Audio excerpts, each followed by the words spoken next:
देवी देवताओं का दर्शन किया है, भूत प्रेत का साक्षात्कार किया है, ऐसे दृढ़ता से कहते हैं, परंतु वो सब भ्रम की बात है, भूल की बात है।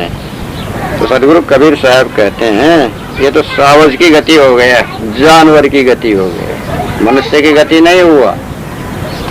जैसे कुत्ता जो है कि अज्ञानता से, भ्रम से जो है कि अपने छाया को दूसरा मान करके भुगता है, वो नहीं जानता है कि मेरे परछाई है, ये कोई सत्य वस्तु नहीं है। ऐसे ही ये भ्रमिक लोग मेरी परछाया है, मेरी मानंदी है, मेरा भूल है, ये जानते नहीं। तो तुम मनुष्य बनो, हमसे बनो, पारखी बनो, सत्य का परीक्षा करके सत्य में स्थिर रहो, मिथ्या मानंदी को परित्याग करके अपने आप में शांत, निर्भ्रांत, निश्चल, मुक्त हो जाओ, ये भाव है। गही टेक छोड़े नहीं, जीव चोंच जर जाए, ऐसो तब कंगार है, काश चकोर सवार। माया मुख से बतलाया है, गही टेक छोड़े नहीं, जीव चोंच जर जाए, ऐसो तब कंगार है, ताहे चकोर सवार। गुरु वालों कहते हैं माया का उपदेश ऐसा है, जो टेक गहना सो छोड़ना नहीं। जैसे चकोर पक्षी का टेक है, कभी मैं चंद्रमा को पा जाऊं तो हृदय में रख लूं, तो जो कोई चकोर के आगे तब तक खैर के अंगार डाल दे तो चंद्रमा के भरोसे निगल जाता है, परंतु अपनी टेक नहीं छोड़ता। ऐसी परमात्मा की भक्ति की टेक रखना, कभी प्राण जाए तब भी नहीं छोड़ना, ये अभिप्राय है। परंतु वो चकोर का मुख तो जलता होगा, ये शंका। तब ये तो चकोर भरोसे में बताएंगे शंका का समाधान। तब इसका भाव हुआ गुरुमुख निर्णय से बतलाते हैं। जैसा टेक चकोर पक्षी ने जो है कि पकड़ लिया तो छोड़ता नहीं, चाहे जीव जरे कि चोंच जरे। ऐसा तपता अंगार है, उसको चकोर चबा जाता है। कहते हैं जो है कि चकोर देखता रहता है चंद्रमा के तरफ में, और उसके जो है कि सामने में कहीं जलता हुआ अंगार सबसे ज्यादा जो है कि तेज खैर लकड़ी के होता है। कोई जो है कि छोड़ दे तब चकोर जो है कि अब चंद्रमा आ गया, जिसको मैं चाहता रहा मिलने के लिए वो आ गया, तो मैं अपने हृदय में रख लूं करके मुंह से पकड़ के जो है खा लेता है, चंद्रमा समझ के खा लेता है। तो चंद्रमा समझ के खा लेता है तो जो है कि उसका खाने के पहले ही जो है कि वो अंगार बुझ जाता है। जीव भी नहीं जरता और चोंच भी नहीं जरता, दिखता है। वो जब अंगार उसके सामने में रख दिया और उसने जो है कि पकड़ लिया, तो पकड़ते से ही उसके मुंह से बहुत से पानी आ करके बुझ गया। अब वही कोयला खा लिया उसने, तो समझ लिया कि मैं अंगार खा रहा हूँ, यानी चंद्रमा को ही मैं हृदय में धारण कर रहा हूँ, भ्रम हो गया। तो ऐसा दृष्टांत दे करके जो है कि भक्तों को दृढ़ाया गुरुआ लोगों ने। ऐसी तभी भगवान की प्राप्ति होगी। डरना नहीं, किसी दुख से नहीं डरना, घबराना नहीं, व्याकुल नहीं होना, पिछड़ना नहीं। दुनिया भर का दुख हो तो भी कार्य सिद्ध होगा, डटे रहो, होगा, कभी ना कभी होगा, सिद्धि लाभ होगा, बीच में नहीं छोड़ना। तो ये ठीक ही है। अब यहाँ क्या बतलाया जो है कि साधक को ये कैसा दृढ़ होना चाहिए, ये बतलाया है कि साधक को निर्बल होना चाहिए, डरपोक होना चाहिए, कम नहीं, ऐसे कभी नहीं होना। यदि तुमने टेक ग्रहण कर लिया कि हमको मुक्त होना है, निर्बंध होना है, इसी जीवन में होना है, तो छोड़ना नहीं। पे अपना टेक, अपना दृढ़ता, अपने निश्चय, अपना साधन, अपना त्याग, अपना वैराग कभी नहीं छोड़ना। मैं ये काम करूंगा सोचना, तो बीच में कभी जो है कि कमजोर हो के नहीं छोड़ना, पूरा करके छोड़ना। जब टेक ले लिया, प्रारंभ कर दिया, फिर क्यों छोड़ना, क्यों घबराना, क्यों फिसलना? कभी नहीं फिसलना, कभी मार्ग से विचलित नहीं होना। जीवन कल्याण के रास्ते में चल गया।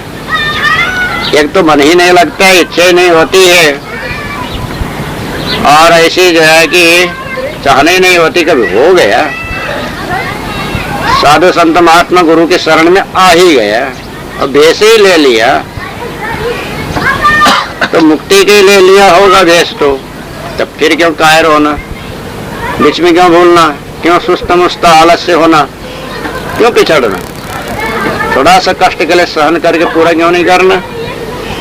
तो कबीर साहब बतला रहे हैं कि जो टेक जो है कि ग्रहण करो तो छोड़े नहीं, कबीर मत छोड़ो, जीवन पर्यंत काम पूरा करो, अधूरा मत करो। जीव तो क्यों न जल जाए, ये शिक्षा में वो जो है कि चकोर से, चकोर जैसे चिड़िया होके नहीं छोड़ता है, तो तुम क्यों छोड़ता है? आदमी होके वो भी मुक्ति के काम के लिए छोड़ता है, तो कैसे नालायक है? कभी नहीं छोड़ना, भक्ति नहीं छोड़ना, मुक्ति नहीं छोड़ना, ज्ञान नहीं छोड़ना, वैराग्य नहीं छोड़ना, विचार नहीं छोड़ना, सत्कर्म नहीं छोड़ना, भक्ति नहीं छोड़ना, कुछ भी नहीं छोड़ना। परमार्थ का काम तो बहुत दृढ़ता से जो है जीवन भर करते ही जाना चाहिए। जीव तो जर जाए माने जो है कि संताप, शरीर के लिए जो है कष्ट क्लेश क्यों न हो जाए, चाहे रोग हो जाए, चाहे शोक हो जाए, चाहे जो है कष्ट ही क्यों न भोगना पड़े, ऐसा तप्त अंगार है। यूं भी तो भोगना ही पड़ेगा, दैहिक दैवी भौतिक ताप। अब अधिकांश तो तुम्हारे कर्म संयोग के अनुसार ही होते हैं। अब तुम्हारी इच्छा अनुसार भोजन नहीं मिलेगा, मोटा कुछ भी पेट भरने लायक मिल जाएगा। तुम्हारे जो है कि इच्छा अनुसार वस्त्र नहीं मिलेगा, परंतु तन ढाकने लायक कपड़े मिल ही जाएंगे। और तुम्हारी इच्छा अनुसार जो है कि आराम का स्थान नहीं मिलेगा, परंतु जो है कि वर्षा में जो है कि छाया में रहने लायक जगह तो मिल ही जाएगा, निर्वाह का साधन मिल ही जाएगा। फिर अपनी कल्याण स्थिति क्यों नहीं बनाते हो? क्यों इधर उधर माया जाल में, बंधन में जो है कि दौड़ दौड़ चले जाते हो? ऐसे तप्तांगार हैं, जिस तप्तांगार हैं तो तीनों ताप का जो है भोग तो कहीं भी रहने से भोगना ही पड़ेगा। और बार बार जन्मना, बार बार गर्भवास में जाना, बार बार मरना, बार बार के तीन ताप तो बहुत तप्तांगार हैं। इसको देख करके जो है कि क्यों नहीं अपने कार्य सिद्ध करना, फिर बंधन में न पड़े। जब चकोर उसको चबा लेता है तो तुम क्यों नहीं सहन सकते हो? अवश्य सहन सकते हो। ये सारा जो है कष्ट क्लेश, मान अपमान, भूख प्यास सब सहन करके, तितिक्षा साधन धारण करके जहाँ ज्ञान प्राप्त हो वहां से ज्ञान लो, और जहाँ जो है कि दृढ़ वैराग्य से दे वहाँ वैराग्य सब सिद्ध करो। और जहाँ अपना जो है कि जीवन कल्याण होता है, साधु संत गुरु की सेवा सत्कार करते हुए समझ बूझ के परिपक्व हो करके अपने स्थिति बनाओ। ये तुम्हारे जो, इससे घबराओ मत। अभी की जो है इसी जीवन का तकलीफ है, फिर भविष्य में सारा कष्ट क्लेश तुम्हारा छूट जाएगा। ऐसी स्थिति बना के अपना कार्य सिद्ध करो, ये अर्थ है। चकोर भरोसे चंद्र के निकले तप्तंगार, कहें कबीर डाहे नहीं ऐसी वस्तु लगा दे। माया मुख से कहा है, चकोर भरोसे चंद्र के निगले तप्त अंगार, कहें कबीर डाहे नहीं ऐसी वस्तु लगार। चकोर का मुख जलता है था कि नहीं? ये जो तप्त अंगार खाने से उसका मुख जलता था कि नहीं, जलेगा कि नहीं, ये शंका जो किया था तो उसका ये समाधान है। माया गुरुआ लोगों का ऐसा उपदेश है, चकोर का दृढ़ विश्वास चंद्रमा पर है, इसलिए डाहे नहीं। तप्त अंगार खाने पर भी उसके मुंह नहीं डालेगा। जाएगा क्या? चंद्र के भरोसे निकल जाता है, यानी वो अंगारे से बुझ जाता है, उसके मुंह से इतना सारा पानी आ जाता है, चंद्र के भरोसे निकल जाता है। ये चंद्रमा है, ताकि अंगार शीतल हो जाता है। इस प्रकार से लगार वस्तु बड़ी, लगार कहिए प्रेम, क्यों नहीं? उसका जो है कि मुखदार जलता है। प्रीति ही ऐसी है, वो प्रीति के कारण से जो है कि उसको अंगार का जो है कि भाव नहीं होता है, डर ही नहीं होता है और संदेह ही नहीं होता है। लगार वस्तु ही ऐसी है, प्रेम प्रीति ही ऐसी, वो अपने आप शीतल हो जाती है, बुझ ही जाता है। लगार कहिए पक्ष और पक्ष कहिए भक्ति, भक्ति कहिए प्रीति, वही लगार है। सो जगत में ईश्वर की भक्ति पक्ष पूर्वक प्रीति पूर्वक रखना करना, इसलिए प्रपंच अग्नि सब शीतल मालूम होगी और त्रिविधि ताप सब शीतल मालूम होंगे, परंतु सदा प्रेम में मग्न गलतान हो रहे ना, ये अभिप्राय। माने वो सब जो है कि सब शीतल हो जाएंगे। कहते हैं जो है कि जब बहुत सारा अग्नि का ढेर करके उसमें जो है कि ले करके होलिका जो फूफी थी वो बैठ गई,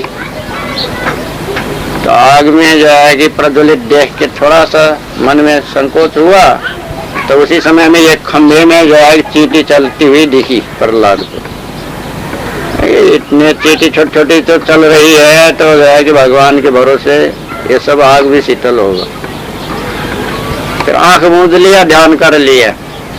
होलिका को ये विश्वास था कि उसको वरदान में जो है कि एक चद्दर मिला था, वो ओढ़ेगी तो आग उसको नहीं जलाएगा, वो प्रहलाद जल जाएगा। इस विश्वास से उसको अपने गोद में पकड़ के रखी जिसे भागने न पावे। ऐसा करके तो चद्दर ओढ़ी अपने और चद्दर के बाहर उसको बैठाई। तो कहते हैं कि देखो भगवान की ऐसी कृपा हुई कि वो चद्दर जल गई और होलिका जल गई, सब खत्म, राख की ढेरी। वो भक्त प्रहलाद को आंच नहीं आया, ऐसी प्रीति। तो भगवान तो ऐसे बचाते हैं भक्त पर। साफ प्रहलाद बल बच गया और होलिका भी जल गई उसकी जो है कि, और जो हिरण्यकशिपु की जो है कि बहन थी, और उसके चद्दर वरदान सब खत्म हो गए। वरदान कच्चा सिद्ध।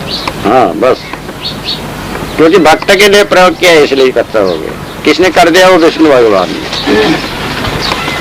अब वरदान किसी देवता ने दिया होगा तो ऐसा कहा, तब ऐसी दृढ़ विश्वास होना चाहिए तो वो बचेगा। ऐसी वस्तु लगा कर, प्रेम की तो ऐसी ही वस्तु है, ऐसी दृढ़ हो तो बचे। अब वो शंका वाला प्रेम जो है में नहीं बच सकता। अच्छा, साधकों के लिए कहते हैं गुरु के निर्णय से चकोर भरोसे चंद्र के, जब चकोर अपने चंद्रमा के भरोसे से तप्तांगार नीलता है, उसको नहीं डालता है, ऐसा कहे कबीर गुरुआ लोग कहते हैं, तब तो तुम लोग भी समझ लो चंद्रमा कहिए मन, मन कहिए शीतलता। तो जो है कि अपने ज्ञान के शीतलता में, भक्ति के शीतलता में, वैराग्य की शीतलता में निगले तत्वंगार कौन? वो साधक, वो मुमुक्षु, वो साधु संत। वो तत्वंगार चाहे जितना कष्ट हो, जितना क्लेश हो, जितना जो है कि संताप सहना पड़े, शरीर ही का होगा, मन का तो होगा नहीं।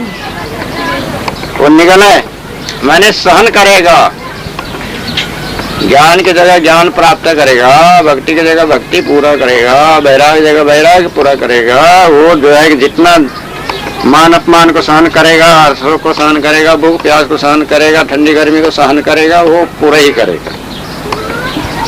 सारा अंग अंग का अंगार जो है कि आग ताप को ही अंगार कहते हैं, सहन करेगा। यानी सचमुच की वैसा भक्ति श्रेणी में आ गया तो सहन करेगा ही करेगा, तो उसको डाया नहीं।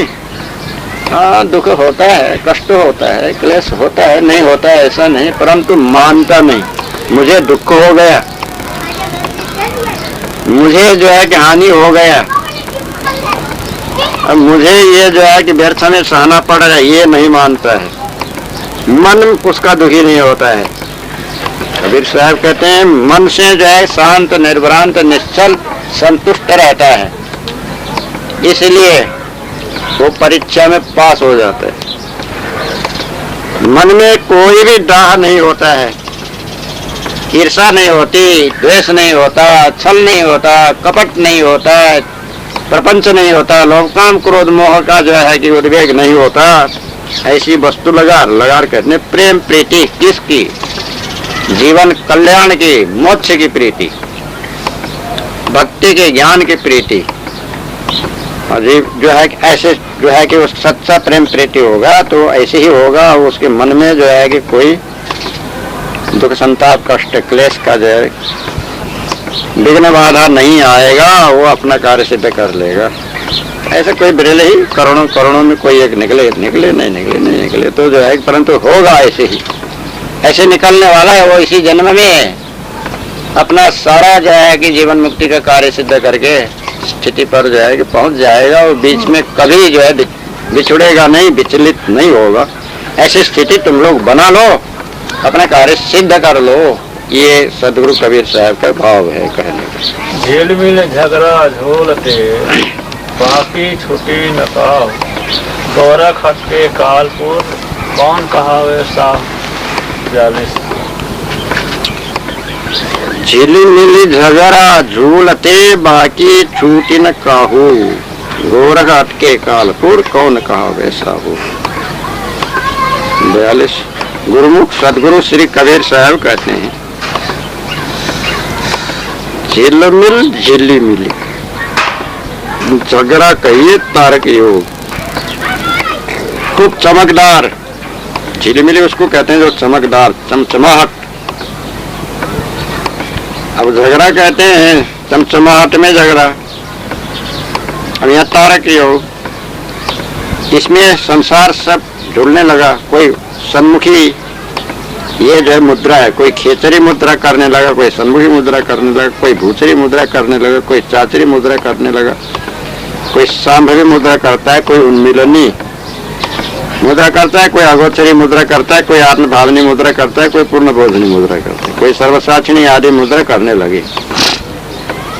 जीव से ब्रह्म बने, ब्रह्म से जीव होने लगे।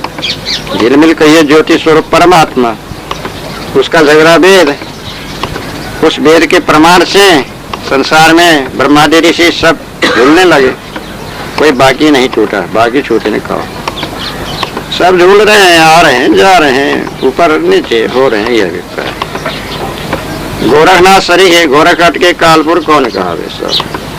गोरखनाथ सरी के ज्ञानी योगी जिनको 21 ब्रह्मांड का गम था कहते हैं, सो भी काल के पूर्व में जाके अटके। कालपुर कहिए जगत, सोई जगत में अटके, कुछ पारक पद की प्राप्ति नहीं हुई।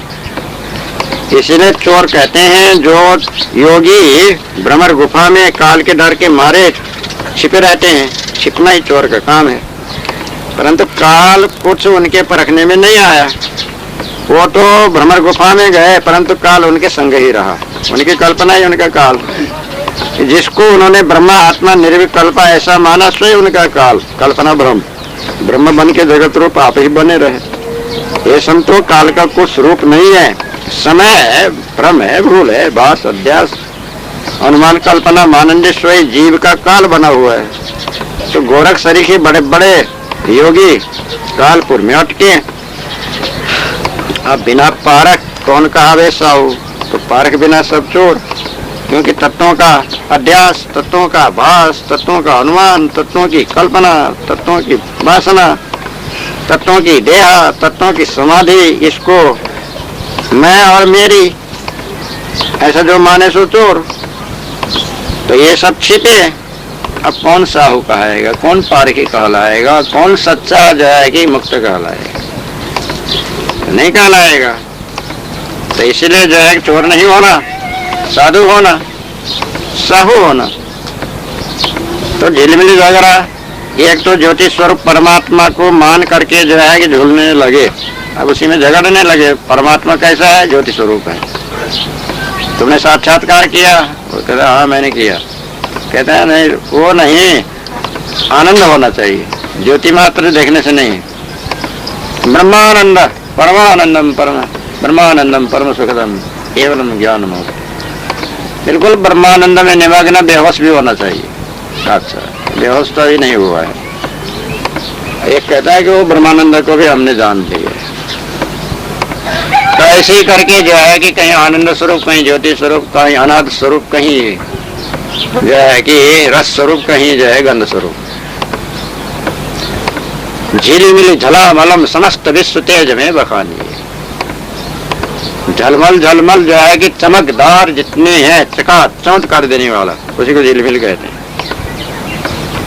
तो ऐसे ही जो है कि बाहर का या भीतर का चकाचौंध, अच्छी अच्छी सुंदर सुंदर तो सभी को चाहिए। खींच तान लूट छिना छपट होने लगी। अब उसी झगड़ा में सब झूलने लगे और बाकी कोई नहीं छूटा। यानी झगड़ा से परे कोई नहीं हुआ। संसारी तो झगड़ ही रहे हैं। संसारी को चैन नहीं है जो सराय का टट्टू। योगी रोगी भक्त बाबरा ज्ञानी फिरे निकट्टू। संसारी को चैन नहीं है जो सराय का टट्टू कहा है। सारा संसारी तो झिलमिल में, अपने चकाचौंध में, विषय के जो है कि रूप में, रस में, गंध में, शब्द में, स्पर्श में भूल रहे हैं। विषय जाल से कोई संसारी छूटा नहीं। अब रहे जो है कि भक्त योगी ज्ञानी ब्रह्म ज्ञानी, वो भी एक एक वाणी का विषय, वाणी की मानंदी, अपने अपने सिद्धांत का खींचतान में बोले ही। अब ये भी जो है कि बाकी कोई छूटे नहीं। अब गोरखनाथ जो है कि बड़े त्याग वैराग्य में रहने वाले, अष्टांग योग जिन्होंने जो है कि सिद्ध किया, उनके जो है कि कायाकल्प करने वाले, अब वो काल के जो है कि डर से जाके कहाँ गए? भ्रमर गुफा में जाके छिपे। तब वो कालपुर में अटके तो जो है कल्पना के शहर में, कल्पना के गांव में, मन के मानंदी के भ्रांति में अटके। अब साहु कौन कहलावे? योग मार्ग के सिद्ध, ज्ञान मार्ग के सिद्ध और भक्ति मार्ग के सिद्ध स्वरूप स्थिति करके जीवन मुक्त नहीं हो पाए। कल्पना के जो शहर में और कहाँ न कहाँ जा करके अटके, सुनसान में जा करके या मिथ्या आनंद में, तो अब साहु कौन कहलाएगा? तो कालपुर में अटकना, भूलना, छिपना, ये साहु का काम नहीं होता। साहु तो प्रकट है, उसको डर है, खुल्लम खुल्ला रहता है। तब छिपना तो काम जो है कि चोर का किया। ऐसे कहते हैं कि ये संतों, विवेकी जनों, सज्जनों, साधकों, तुम तो साहु सत्य स्वरूप है, तुम्हें कहीं छिपने की जरूरत नहीं, कहीं अटकने और भटकने की भी जरूरत नहीं, कि मिथ्यामांडी करने की जरूरत नहीं। अपने चेतन पद में रहो, सद्गुण रहने रहस्य धारण करो, कोई बात के अहंकार मत करो, कोई जो है कि माया जाल में लुब्ध मत बनो। तुम तो जैसे साहु, साधु, सच्चा ज्ञानी भक्त, अपने ही जो है कि सरलता में रह करके आत्मा उद्धार करो। तुमको कुछ कहलाना नहीं है, अपने आत्म कल्याण करना है। वो कार्य इसी मन से बने पूरा करो। ये भाव गोरख रसिया योग के मुए नजारे दे, मांस गले माटी मिली गोरो माजी दे। गोरख रसिया योग के मुए नजारी देह, मांस गले माटी मिली गोरो माजी देह। चेतन गुरुमुख गोरखनाथ शरीर के सदगुरु श्री कबीर साहब कहते हैं, गोरखनाथ शरीर के योग के रसिया, जिन्होंने संपूर्ण हठयोग राजयोग का रस लिया। श्रीहट, कुंडली, लंबिका, तारक, अमनस्क, सांख्य आदि योग करके सिद्ध हुए। 84 बार कायाकल्प करके देह वज्र किए। एक कायाकल्प 1 साल में होता है, तो 84 वर्ष तो वैसे बीत गए। अब वज्र कहते हैं जो है खूब मजबूत, कभी टूटने फूटने लायक न रहे, किसी को वज्र प्रहार से भी न टूटे।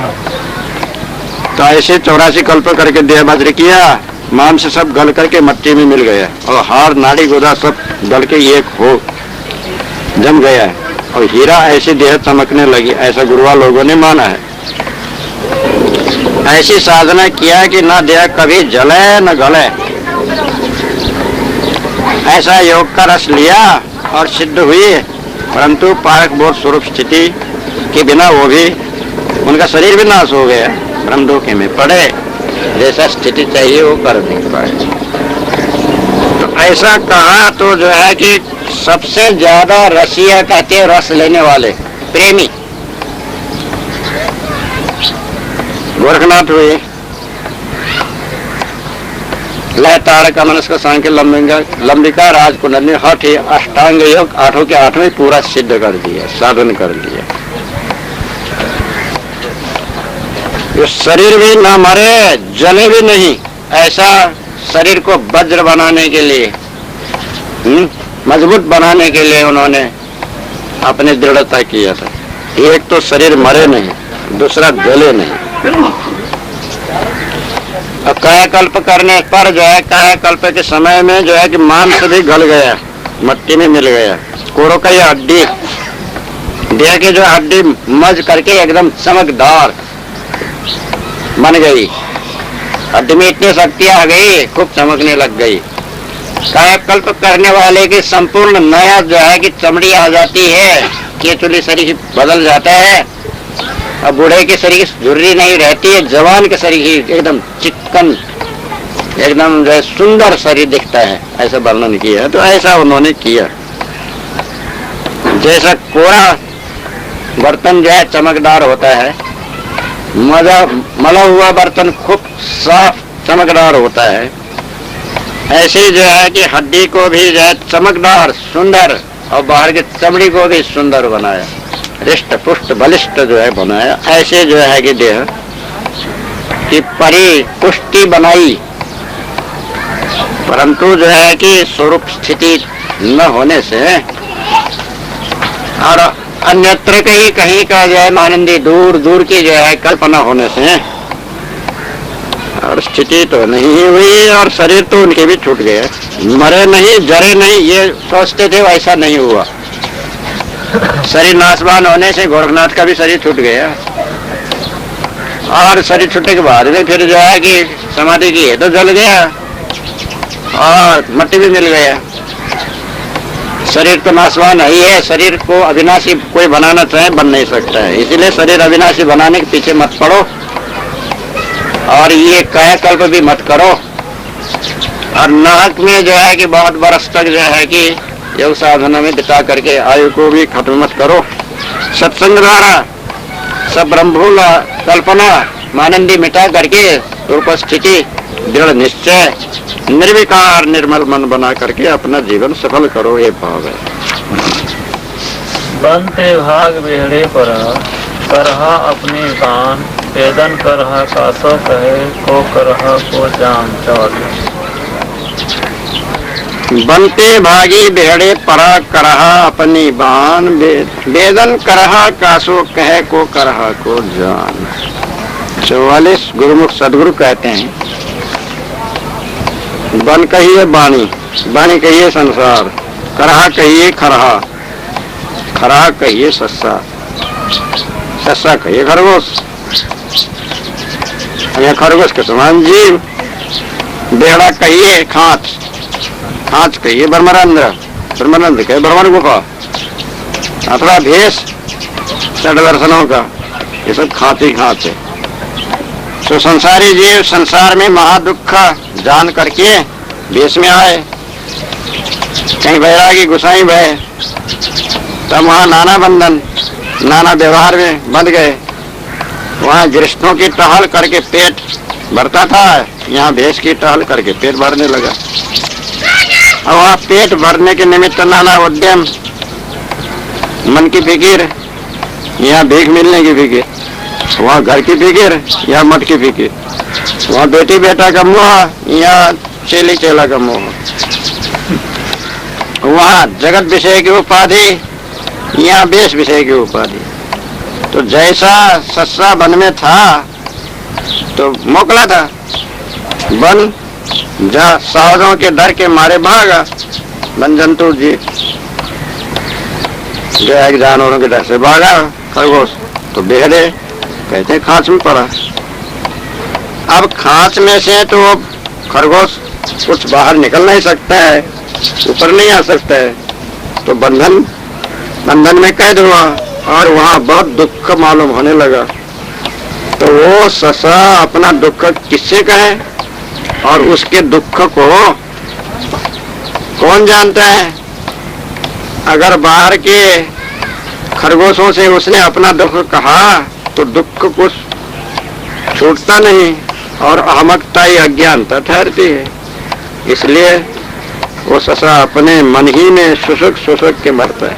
तद्वत संसारी जीव काम क्रोध लोभ मोहादि जानवरों के डर के मारे भेष में आए और जात वर्ण सब छोड़े और भेष हुई बड़ी खांच, उसमें आके गिर पड़े।